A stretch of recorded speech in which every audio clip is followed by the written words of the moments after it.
Hello everyone, welcome to Bright IQ। तो आज हम लोग पढ़ने वाले हैं JSSC CGL में एक बहुत ही इंपॉर्टेंट सा टॉपिक जो है आपका प्राचीन काल में झारखंड।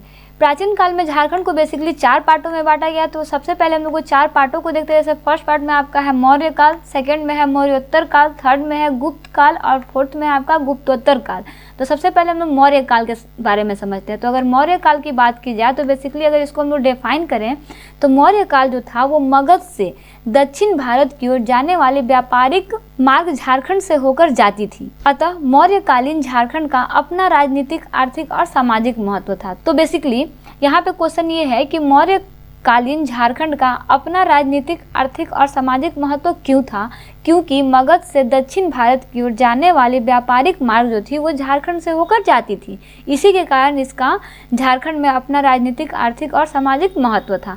चलिए, मौर्य काल में हम लोग एक बहुत ही इंपॉर्टेंट सा टॉपिक स्टडी करते हैं।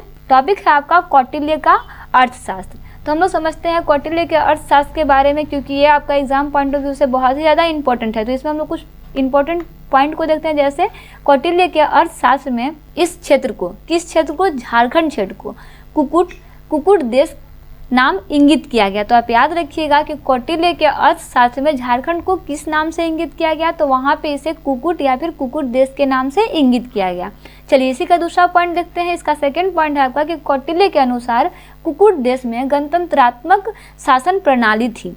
यहाँ पे कुकुट ना दे के आपके पास झारखंड में भी दे सकता है कि कौटिल्य के अनुसार कुकुट देश या झारखंड में किस तरह की शासन प्रणाली थी। तो किस तरह की शासन प्रणाली थी? तो गणतंत्रात्मक शासन प्रणाली थी। चलिए, इसी का नेक्स्ट पॉइंट देखते हैं। नेक्स्ट पॉइंट है आपका इंद्र नामक नदियों की चर्चा करते हुए कौटिल्य ने लिखा है। किसने लिखा है? कौटिल्य ने लिखा है। किसकी चर्चा करते हुए? तो इंद्र नायक नदियों की चर्चा करते हुए कि इंद्र नायक की नदियों से हीरे प्राप्त किए जाते थे। इंद्र नायक नदियों से क्या प्राप्त किए जाते थे? हीरे प्राप्त किए जाते थे। जबकि इंद्र नायक संभवतः ईव और शंख नदियों का इलाका था। इंद्र नायक नदी किस चीज का इलाका था? तो ये ईव और शंख नदियों का इलाका था। तो इसे भी आपको याद रखना है। चलिए, नेक्स्ट पॉइंट देखते हैं। नेक्स्ट पॉइंट है इसका कि चंद्रगुप्त मौर्य के शासन काल में सेना के प्रयोग हेतु झारखंड से हाथी मंगवाया जाता था। किसके काल में? चंद्रगुप्त मौर्य के काल में झारखंड से हाथी मंगवाया जाता था। चलिए, नेक्स्ट टॉपिक है आपका अशोक के बारे में। अशोक के बारे में हम लोग जानते हैं। तो बेसिकली अशोक के 13वें शिलालेख से समीपवर्ती राज्यों की सूची मिलती है, जिसमें से एक आटव या आठवीं प्रदेश जो कि बघेल खंड से उड़ीसा के समुद्र तट तक विस्तृत है भी था।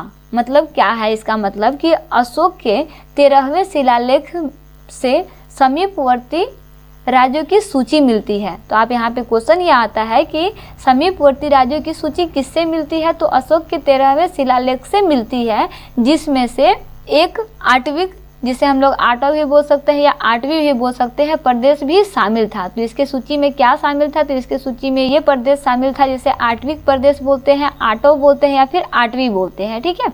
और झारखंड क्षेत्र इसी प्रदेश में शामिल था। कब शामिल था? तो वो अशोक के काल के समय झारखंड जो था वो किस में शामिल था? तो आठवीं प्रदेश में शामिल था, जिसे हम लोग आठव या आठवीं भी बोल सकते हैं। ठीक है। इसी का नेक्स्ट पॉइंट हम लोग देखते हैं, जो है आपका अशोक का झारखंड की जनजातियों पर अप्रत्यक्ष नियंत्रण था। कैसा नियंत्रण था? अप्रत्यक्ष नियंत्रण था। नेक्स्ट है आपका अशोक के बारे में कि अशोक ने झारखंड में बौद्ध धर्म के प्रचार हेतु रक्षित नामक अधिकारी को भेजा था। तो बेसिकली अशोक ने झारखंड में बौद्ध धर्म को प्रचार हेतु किसे भेजा था? तो रक्षित नामक अधिकारी को भेजा था। तो ये था आपका कौटिल्य का अर्थशास्त्र और अशोक का अर्थशास्त्र। इसी के साथ आपका मौर्य काल जो है वो समाप्त होता है। मौर्य काल में बेसिकली हम लोग को इसी 2 टॉपिक के बारे में स्टडी करना था। नेक्स्ट हम लोग पढ़ेंगे मौर्योत्तर काल, लेकिन नेक्स्ट वीडियो में। तो अगर वीडियो आपको थोड़ी सी भी इन्फॉर्मेटिव लगेगी तो प्लीज़ वीडियो को लाइक और चैनल को सब्सक्राइब जरूर कर दीजिएगा और अपने फ्रेंड सर्कल में भी इसे जरूर शेयर कीजिएगा। तो मिलते हैं नेक्स्ट वीडियो में एक इंपॉर्टेंट टॉपिक के साथ। Thanks for watching. Like share and subscribe bright IQ।